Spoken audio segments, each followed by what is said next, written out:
तो बच्चों, आप सभी का हमारे YouTube चैनल आइडियल देव क्लासेस में स्वागत है। बच्चों, आज हम आपके लिए एडग्रेड अभ्यास पुस्तिका विषय गणित लेके आए हैं, जो कक्षा 7वीं के लिए है।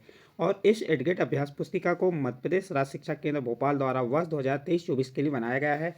और ये एडग्रेड अभ्यास पुस्तिका के जो प्रश्न हैं, ये आपकी परीक्षा के लिए बहुत ही महत्वपूर्ण है। आप अधिकतर तैयारी इसी से कीजिए, जिससे आपको वार्षिक परीक्षाओं में या पेपर में अच्छे मार्क्स लेके आ सकें।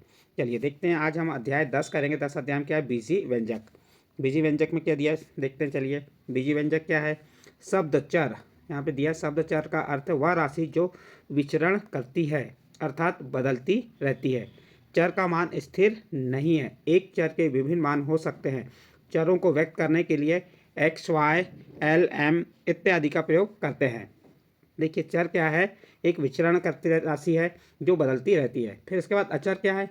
चरों का एक निश्चित मान, यानी अचरों का एक निश्चित मान होता है, चर का निश्चित मान नहीं होता। जैसे 4, 2, ऋण 7, ऋण 11, 100 इत्यादि, ये क्या हो गए? अचर हो गए। चरों और अचरों को संयुक्त करके बीजी व्यंजक बनाते हैं। इसके लिए हम योग, व्यवकलन, गुणन और विभाजन की संक्रिया का प्रयोग करते हैं। देखिए, यहाँ पे आपको दिया है, एक उदाहरण दिया है। क्या दिया है? 4x धन 9, 3x का वर्ग धन 7, 8y धन 7, ये दिए आपको उदाहरण के रूप में दिए हैं।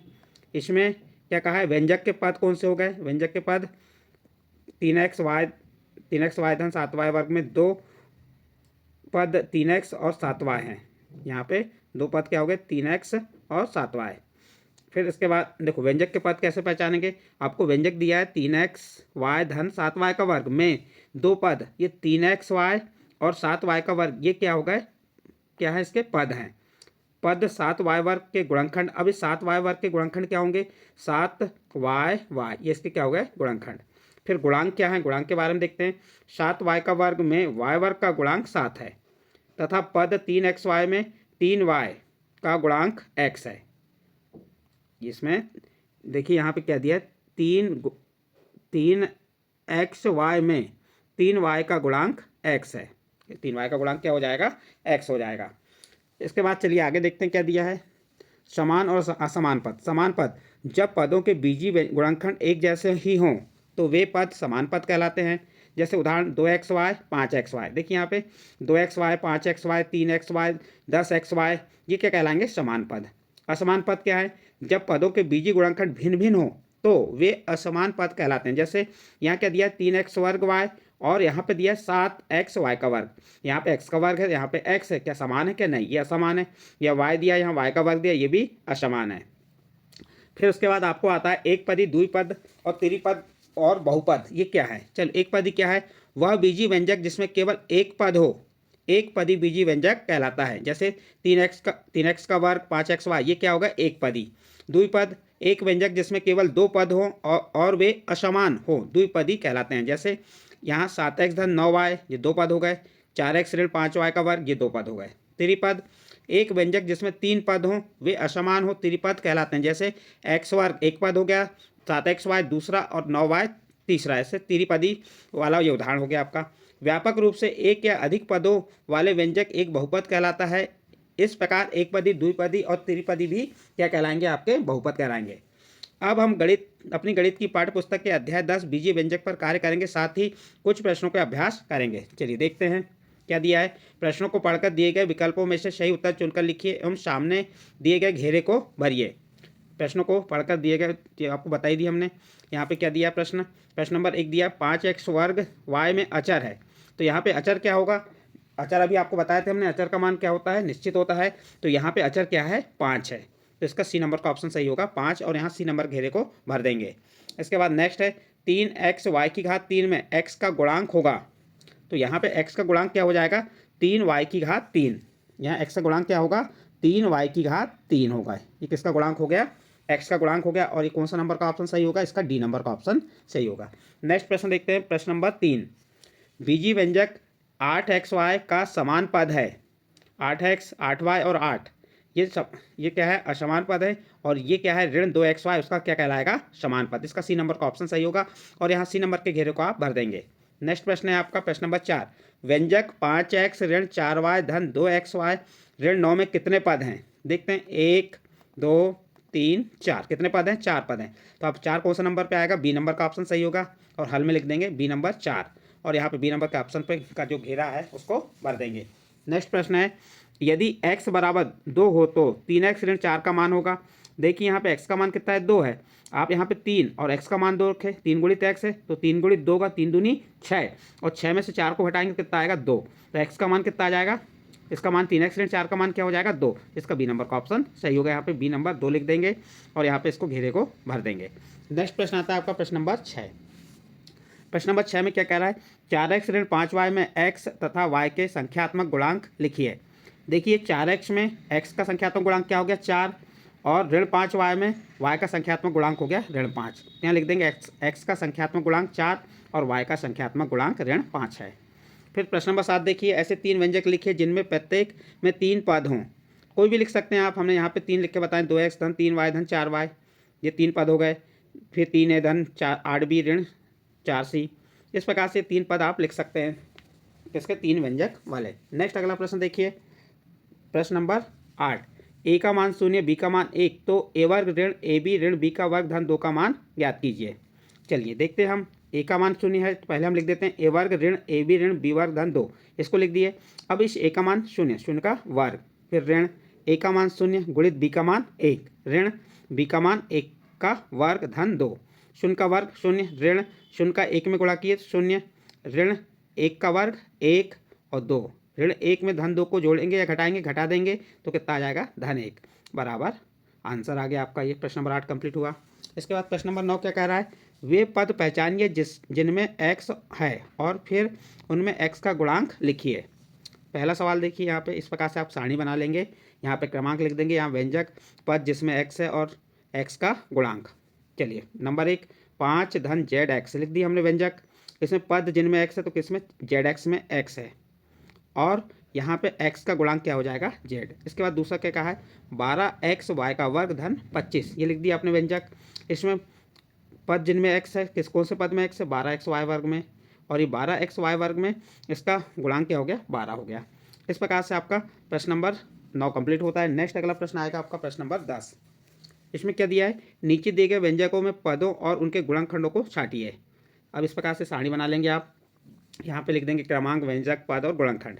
पहला सवाल है 4x का वर्ग ऋण 3xy, ये लिख दी व्यंजक हमने। इसके पद कितने पद हो गए, 2, 4x का वर्ग ऋण 3xy और इनके गुणनखंड क्या हो गए, 4 का गुणनखंड 2 गुणित 2 और x वर्ग का गुणनखंड x गुणित x। इसी प्रकार ऋण 3 के गुणनखंड, ऋण 3xy के गुणनखंड क्या होंगे, ऋण 3 गुणित x गुणित y। इसी प्रकार आपको सेकंड नंबर का प्रश्न है, 4p वर्ग q ऋण 3pq का वर्ग धन 5 में पद कितने हो गए, 3 पद हैं, 4p वर्ग q ऋण 3pq का वर्ग और 5 और इनके गुणनखंड क्या हो जाएंगे। इसका पहले वाले का 4 का गुणनखंड हो गया 2 गुणित 2, p का वर्ग है तो p गुणित p q, फिर ऋण 3pq वर्ग का गुणनखंड तोड़ लिए। इस प्रकार से आप लिख दिए ऋण 3 गुणित p, q का वर्ग है तो q को 2q गुणित q लिख दिए और 5 अकेला जैसा का वैसा। इस प्रकार आप प्रश्न नंबर 10 को हल करेंगे। नेक्स्ट प्रश्न है आपका प्रश्न नंबर 11, व्यंजक 100 ऋण x का वर्ग का मान x बराबर 2 के लिए ज्ञात कीजिए।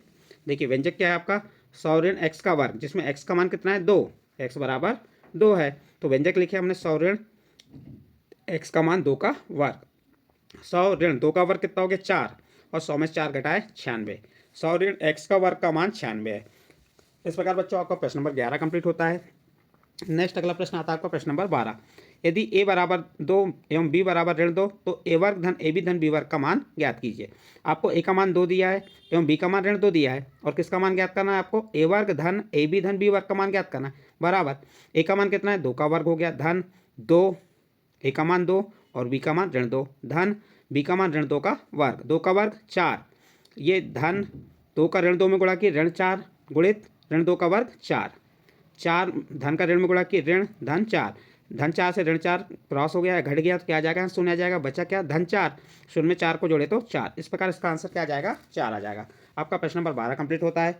नेक्स्ट प्रश्न आता है आपका प्रश्न नंबर 13, निम्नलिखित में समान पदों को छांटिए। देखिए समान पदों का समूह, पहले हम क्या करते हैं, एक्स वाले, ऋण एक्स वाई का वर्ग, 2xy का वर्ग, एक्स वाले खत्म हो गए और वाई वर्ग वाले।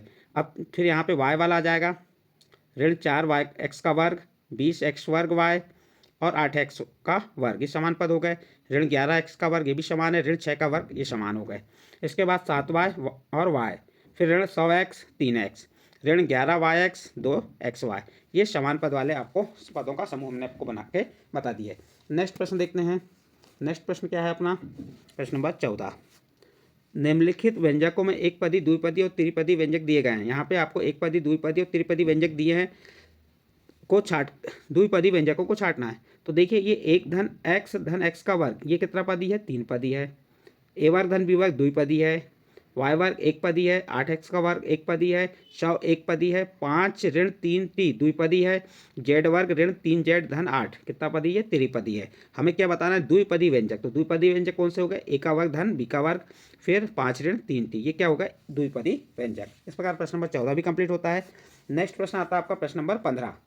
प्रश्न नंबर 15 में क्या कहा है, यदि x बराबर 2 रखने पर 3x की घात 3 धन 5x ऋण a का मान 6 के बराबर है तो a का मान ज्ञात कीजिए। देखिए यहाँ x का मान 2 दिया है और क्या कहा है, 3x की घात 3, ये प्रश्न में कहा है, धन 5x ऋण a बराबर 6। तो आप यहाँ पे किसका मान, x का मान 2 रख देते हैं। x का मान 2 रखे तो 2 की घात 3, यहाँ पे लिखने में मिस हुआ है और सवाल करने में मिस हुआ है, तो इसको हम फिर से हल करके बता रहे हैं। देखिए यहाँ पे क्या आ जाएगा, 2 की घात 3 आ गया, 2 की घात 3 आएगा। फिर 5 x का मान 2 ऋण a बराबर 6। अब देखते हैं यहाँ पे 2 की घात 3 है ना, कितना आ जाएगा, 8 आ जाएगा। यहाँ पे यहाँ क्या हो जाएगा, 8, 2 का वर्ग 4 हुआ और 2 का घन 8। फिर 8 3 यहाँ पे क्या आ जाएगा, 24। इसको सुधार दे रहे हैं पहले हम, ये क्या आ गया, 24। अब देखिए 8, ये 5 दूनी 10 ऋण a बराबर 6, 8 3 24 धन 10 ऋण a बराबर 6। अब ये 24 में 10 को जोड़ेंगे तो कितना हो जाएगा आपका, यहाँ पे 34 आ जाएगा। फिर इस ऋण धन 34 का पक्षांतर करेंगे, धन 34 का पक्षांतर की तो क्या हो गया, ऋण 34 हो गया। अब 34 में से 6 को घटा दीजिए, 34 में 6 घटाएंगे कितना आएगा, कितना होता है 8। तो यहाँ जाएगा आपका ऋण 8, ऋण से ऋण कैंसिल हुआ तो a का मान कितना आ गया, 8 आ गया। तो इस प्रकार से आपका a का मान कितना होगा, 8 होगा। तो यहाँ पे 8 लिख दिए, ठीक है। तो आपका प्रश्न नंबर 15 में a का मान ज्ञात करने को कहा था, तो आपका a का मान कितना आ गया, 8। आपका प्रश्न नंबर 15 कंप्लीट होता है। इसके बाद नेक्स्ट प्रश्न है, नेक्स्ट प्रश्न यहाँ पे आपका अध्याय समाप्त हो जाता है। यहाँ पे थोड़ा सुधार देते हैं, यहाँ 2 की घात कितनी आ जाती है, आपको इसको 3 कर देंगे और यहाँ कितना आया था, 8, 2 का घन 8 होता है। तो इस प्रकार प्रश्न नंबर 15 के साथ ये अध्याय आपका समाप्त होता है। अध्याय कौन सा था आपका, अध्याय 10 बीजीय व्यंजक। बच्चों आपको हमने बीजीय व्यंजक से संबंधित जो प्रश्नों को समझाया, समान पद, असमान पद, एक पदी, द्विपदी, त्रिपदी, चर, अचर क्या होते हैं, ये आपको हमने इस वीडियो के माध्यम से बताया। यदि आपको ये प्रश्नों के हल समझ आए हों तो आप हमारे चैनल आइडियल देव क्लासेस को सब्सक्राइब कीजिए, लाइक कीजिए एवं अन्य ग्रुप में शेयर जरूर कीजिए।